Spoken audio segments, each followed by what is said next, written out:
Paano nga ba maiiwasan ang anxiety? Una, huminga ng malalim. Inhale.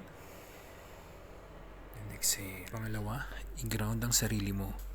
Damhin ang sahig. Damhin ang hininga mo. Ikatlo, i-release ang laman ng isip mo.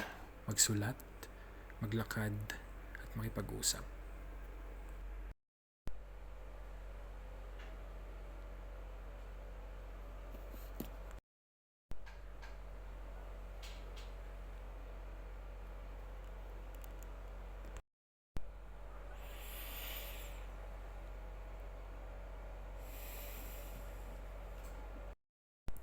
Hindi mo kailangang kontrolin ng lahat.